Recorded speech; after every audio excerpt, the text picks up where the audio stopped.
Whoa, buddy, well, it happened. DSP got snaked by the Casino Boys, Andy and Triple P. I call him Triple P. The arc ended the way in which everyone said it would, but honestly, it really didn't need to. And to be honest, when all of this started in the summer last year, I don't think they set out to troll Phil. It's been about a week now, but a lot of information has happened in that time. Maybe I'm naive, but I really think that PPP wanted to help. He saw a guy that, when compared to other lolcows, is honestly just kind of boring.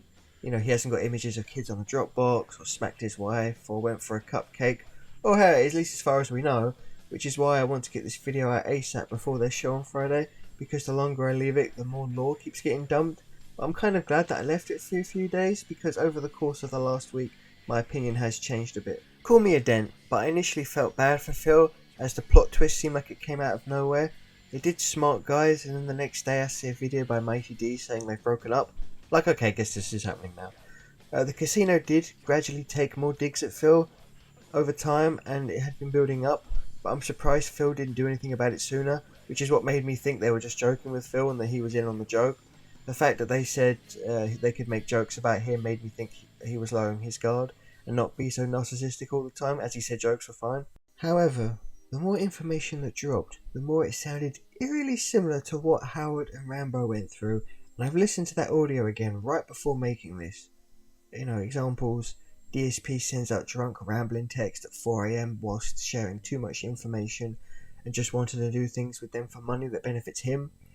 Phil said to John he'd watch wrestling again for smart guys, which is basically the same thing as PPP, because as much as we all think Phil loves wrestling, it doesn't seem like it, only the gacha gambling element of the games. Maybe KINO Casino are making up some elaborate similar story, but I really doubt anyone would go that far, and I'm not sure if they even know that audio exists. I mean, they already have enough material to work with to not make up something. But people do make up silly thumbnails sometimes to just make me laugh because they're so obviously in bad taste, and they'll always analyse every single line said, like haven't you misspoke before, especially 20 years ago. But I don't think PPP's lying because it lines up with what happened in the past, like I mentioned, but he also said he has proof for all of his claims. But it's also like, you're on stream every single day for like 20 years. You're obviously going to misspeak and say some nonsense sometimes, or say some contradictory things. Like, people can't keep, a running tally of everything they said all the time. I mean, it's just not fair. It's being held to like a really, really high standard, and it's just not. Phil wanted to make sure that PPP and himself were both being paid 50-50 for smart guys. But the moment PPP left, Phil says that he was paying taxes on it, and he's not actually getting 50-50. But then, PPP still has to pay taxes on it anyway. But also, the very next show, DSP said that all the money is going to him, haha. And it's just, he wants to appear nice and fair by saying they were getting 50-50. But by the time that someone else has also left him, he makes it all about himself again. And he's absolutely learned nothing from either experience. The first of which he said made him very, very upset. And I did listen to that whole, 4-hour live react stream. And, he does cry, and, people have made fun of Phil crying before. But I don't know, he's not an actor. Crying on command like that, he'd have to use, like, extreme pignosis on himself to be able to fake something like that. So I think his feelings were real when he does stuff like that. But it honestly seemed like everybody tried with DSP to get him a good ending. And it just wasn't meant to be.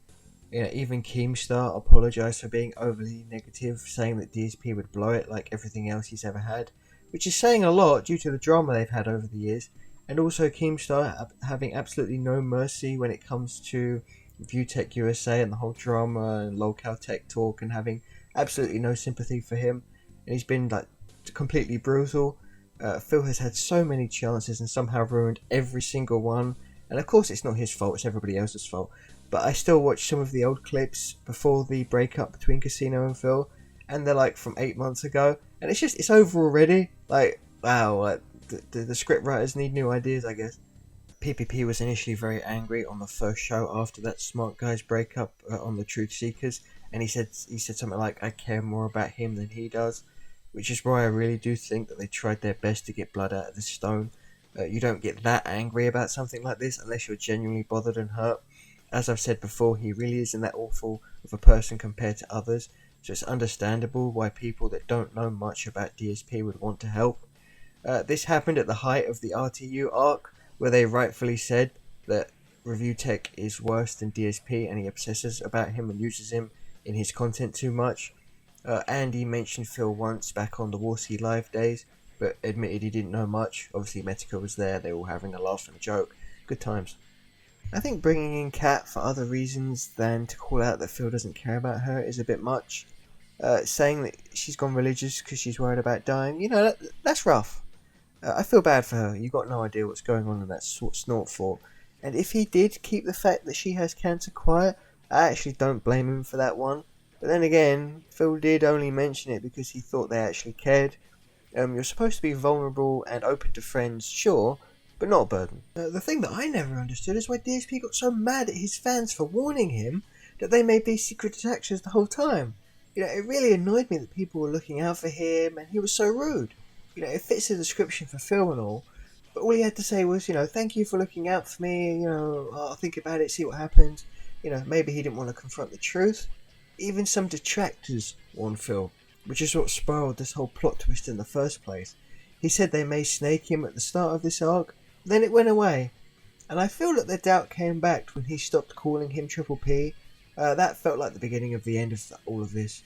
Ludwig released a video about it recently, and now he's spinning some narrative about being the grand puppet master the whole time, and it's like, why can't you just admit that you're wrong, or you're sorry? Wouldn't that do some good? His language is so funny anyway. He says, bugged mechanics instead of glitch, and then he says detractors instead of trolls. But then again, if he was the type of person to say thank you for looking out for me, he wouldn't be in the situation that he's currently in right now. I know Phil said that the Grill Phil segment of Smart Guys was going to stop, and it obviously didn't, which lines up with when he stopped saying Triple P. So I feel like there was some doubt in DSP's mind about all of this, but he kept soldiering on anyway. They're being a little disingenuous when they say that Phil has never said a good take. I mean, it's completely on purpose, of course, but even the other day I saw one of the RTU streams again where he said something like, RTU needs to learn how to take L's because that's how you beat them, which is a fair take, even if it's completely hypocritical coming from Phil. Phil always has good advice for others, and as PPP has said before, Phil is really great at cutting through all the fluff to others. The one where Phil did a private Patreon about RTU years ago.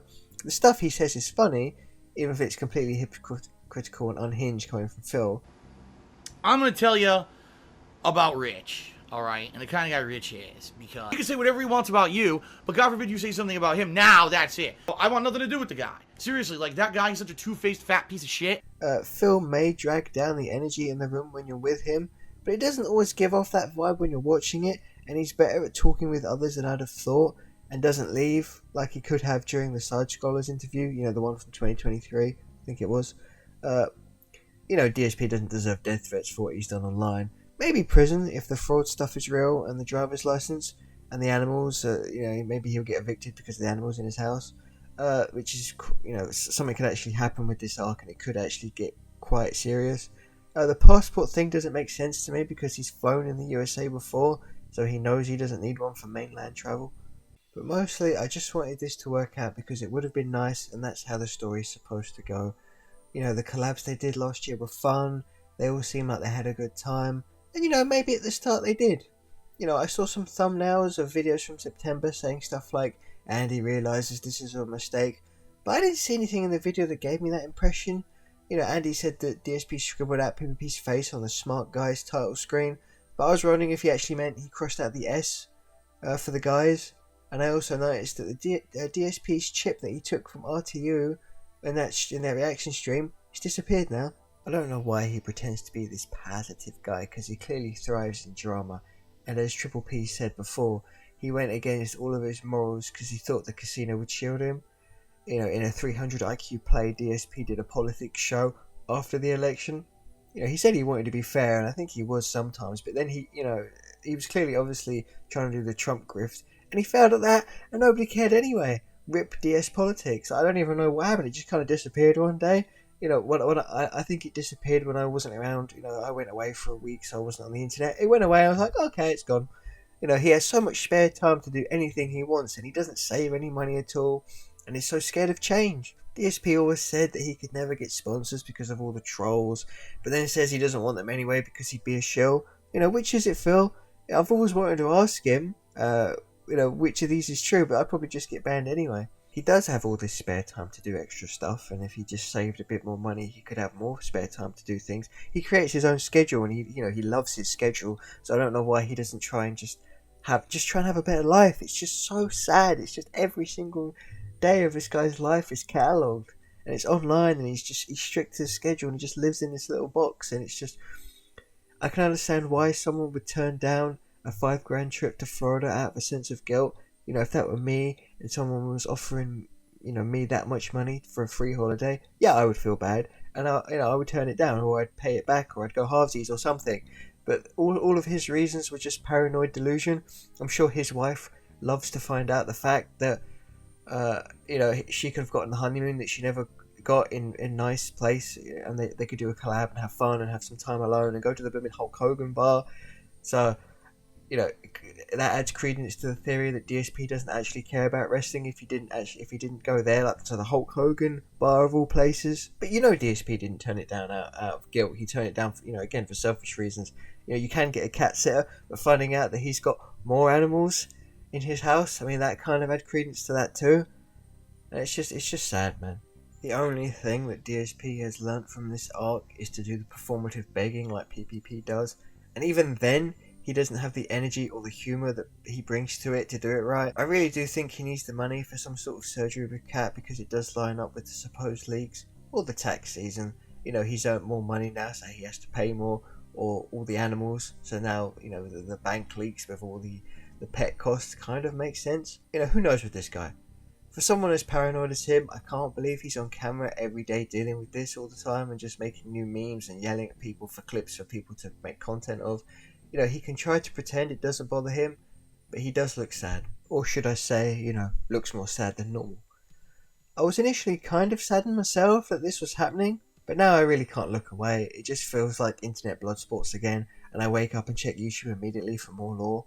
I was in his kick chat on the 17th when everyone was trolling him with the Pepe fire emojis. And if this chat was like that normally, I probably would stay, because it was honestly fun. Like, everyone was just roasting him. I took so many screenshots of it. I don't really watch streamers live. I use their audio when I'm out and about, listening to it when I'm in the gym or something. But I went on his page randomly that day when all of this stuff was happening, and actually saw it live.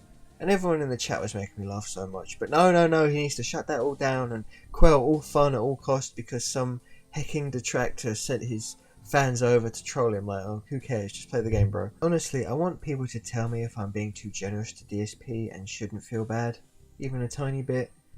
I want to see the best in everyone as much as I can and not judge too harshly. But I also just know that if it were me, I wouldn't go around doing anything like this, if only because I would want that same generosity extended to me if the shoe was on the other foot. Andy already survived many felts, but what if the trolls come for them one day? Which, even the time that the detractors went after the casino, it didn't really have that much of an effect.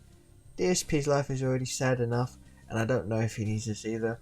Trolls only really bother Phil in games, but I feel like this might escalate soon. Because right now, he's like some Dr. Moreau Animal Farm enjoyer, puppeteer type of thing. There's already rabbit memes going around, and it's just going to get worse. If there is some civil war between trolls and it's just some internet fight, it's just going to get so ridiculous. You're going to get COG involved, and RTU and Ethan Ralph, and it's just going to be them versus the casino. It's just, one day, it might come back to hit you. That's all I think about. I just think it's kind of wild how much the sector has seeped over into real life, like Metka versus Sargon and his suit. And that dude ran for office, so anything can happen. Like, honestly, DSP may have started this arc with the initial snaking in, or felting, or whatever you want to say, by kicking him PPP off the show, but that is definitely the reaction they wanted and they were waiting for. I think DSP may have gone a bit too early for their liking. I think if Ashton actually held back and didn't bring Kat into it after they apparently spoke about it behind the scenes, it would have gone on for longer. But betrayal between the two, it's just trying to pinpoint exactly when it happened. It's quite difficult because a lot happened in between 1 and 2 days. DSP definitely kicked him off the show without telling him, but then again, I think that's the reaction they wanted. Phil may claim that he knew it was a trap, but he bought those casino chips for the RTU dock and he went full in on KINO coin. But maybe everyone is just as bad as each other and none of this really matters that much, and I'm taking it too seriously because it's just grown men acting like children for drama. But it is fun. All these people attack each other and then act like it didn't happen the next day. But it is the year of the snake after all. Suffer, DSP, suffer. But one thing I'm wondering is, isn't PvP religious? Out of all these lolcows in the sector, I don't know too much about him, but I just know that this seems quite contradictory to the stuff that he talks about, because it seems like they're just going hard on Phil, like overly so. PvP in particular, because they're hurt. Which, again, I can understand, I've mentioned that earlier in the video. I just wanted to get my thoughts out about this, because it just feels like a shame that it didn't work out, and again, when I saw that initial thumbnail, I was kind of like, oh, that's a shame. Now he's claiming he did it on purpose, and he got in with RTU immediately before Friday so he could attempt to one-up them. Will he try and claim that this entire KINO experiment was just like the car repair, where he leaked it on purpose to see if trolls were gonna find it, and they did, and Mohaha Phil was the grand overseer the entire time. But I'll ignore all the lore until Friday, and maybe I'll make a follow-up. I don't really know how the rest of the 2025 saga will play out, because it just feels like the writers have used their best material too early. But it seems like RTU is right the entire time, and he's going to put that over DSP's head, but they're going to keep fighting, they're all going to keep fighting, and they're all going to be miserable, and we're all going to have we're going to have infinite content glitch. So, that's one thing, I suppose. But one thing I'm wondering is, how long is it going to be until DSP stops saying felted? Because that's the word of the people that don't like him. Or is he going to try and claim it? Who knows? But the only thing I can say is, whoa, buddy!